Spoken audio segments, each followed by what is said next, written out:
इचलकरंजी संजय गांधी समितीचे एकूण 8,000 लाभार्थींचे खाते पोस्टात आहेत। त्यापैकी 756 लोकांचे पैसे खात्यामध्ये पोस्टमन लोकांनी अकाउंट काढताना स्लिपिंग व अकाउंट नंबरमध्ये अनेक चुका केल्यात।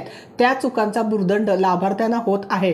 एकीकडे नोव्हेंबर पर्यंतचे पैसे 16,000 लाभार्थी JKDC बँकेत आहेत, त्यांना ती रक्कम मिळाली आहे, पण पोस्टातील लाभार्थ्यांना रक्कम का दिली नाही? तसेच एका महिन्यापूर्वी पोस्टातील 8,000 लाभार्थ्यांचा डाटा पोस्टातील अधिकारी यांनी जिल्हा पोस्ट अधिकारी यांना दिला होता, जेणेकरून त्यांनी लाभार्थ्यांचे पैसे त्यांच्या खात्यामध्ये जमा व्हावे यासाठी तो डाटा चेक करून त्यांनी परत संजय गांधी समितीकडे पाठवणे आवश्यक होते। परंतु ते त्यांनी पाठवले नसल्यामुळे संजय गांधी अध्यक्ष अनिल डाळा व तहसीलदार मनोज येतवडे यांनी कोल्हापूर जिल्हा पोलीस अधिकारी संतोष सिंग यांनी चांगलीच कान उघडणी केली। तेव्हा महिना अखेरपर्यंत सर्व यादीची दुरुस्त करून पाठवतो व 756 लोकांचे देखील पैसे दिनांक 15 फेब्रुवारी 2024 पर्यंत स्लिपिंग मिस्टेक व नंबर दुरुस्ती करून लाभार्थ्यांच्या खात्यावर पाठवतो असे समितीला आश्वासन दिले। KDC बँकेत यातील दाखला घेतला जातो, परंतु पोस्टात यातील दाखला न घेतल्यामुळे ते पैसे मयत झालेल्या व्यक्तीच्या खात्यावर जमा होते व मयत नंतरही मोबाईलच्या OTPद्वारे ते पैसे लाभार्थ्याने अनेक नातेवाईक किंवा एजंट ते पैसे काढून घेतात, परंतु KDC बँकेत OTP नसल्यामुळे ते काढता येत नाहीत। पोस्टात लाभार्थ्यांची पासबुक दिले जात नाही। लाभार्थी वयस्कर, निराधार व अशिक्षित असल्यामुळे किती पैसे जमा झाले व OTPद्वारे कुणी काढले ते लवकर समजत नाही। त्यामुळे अनेक लाभार्थी सतत संजय गांधी समितीमध्ये संपर्क करतात व त्यामुळे ससे हालपाट होतात। तसेच पोस्टात खाते उघडताना संजय गांधी कार्यालयामधील मंजुरी पत्र घेतले जात नाही, त्यामुळे सदर कार्यालयाचे लाभार्थी आहेत हे समजून येत नाहीत।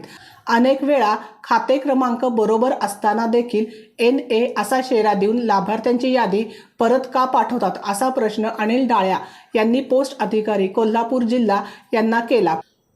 पोस्टातील रक्कम मोबाईल ॲपवरून उचलता येते। इकडील कार्यालयात वृद्ध लाभार्थी आहेत, त्यांचे नातेवाईक त्यांचा मोबाईल नंबर दिला जातो, ते नातेवाईक परस्पर रक्कम उचलतात। सदर लाभार्थी यांना अनुदान मिळत नाही। असे लाभार्थी रोज कार्यालयात येतात, पोस्टाचे स्टेटमेंट घेतले असता अनुदान उचलण्याची नोंद असते, पण लाभार्थी यांना मिळालेली नसते। त्यामुळे लाभार्थ्या व कार्यकर्त्यांनी कर्मचाऱ्यांना नाहक त्रास सहन करावा लागतो। संजय गांधी कार्यालयात 1-2 महिन्यात मीटिंग होत असतात व नवीन लाभार्थी मंजूर होतात, त्यामुळे लाभार्थ्यांची वाढ होत असताना जर प्रत्येक महिन्याचे अनुदान शासनाकडून येत असते, त्यामुळे जर प्रत्येक बिलात वरील अडचणी सतत निर्माण झाल्यास कार्यालयीन कामकाज करणे अडचणीचे होत आहे। पोस्टाचे कोणतेही पाठवलेली रक्कम परत लेखी स्वरूपात नसलेले, वारंवार आलेल्या रकमांचा ताळमेळ कॅशबुक लिहिणे अडचणीचे निर्माण होत आहेत। इचलकरंजी संजय गांधी कार्यालयात एक लिपिक व एक अव्वल कारकून रिक्त असल्याने व अपुरे मनुष्यबळ आहे व सदर कार्यालयात एकूण 30,000च्या वरती लाभार्थी असल्याने कामकाज करताना अडचणी निर्माण होत आहेत। या सर्व समस्या पोस्ट अधिकाऱ्याच्या निदर्शनास समितीने आणून दिले।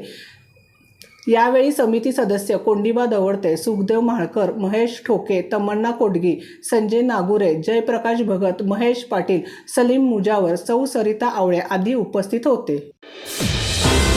रणनीती न्यूज चॅनेलला आजच सबस्क्राइब करा आणि रहा अपडेट।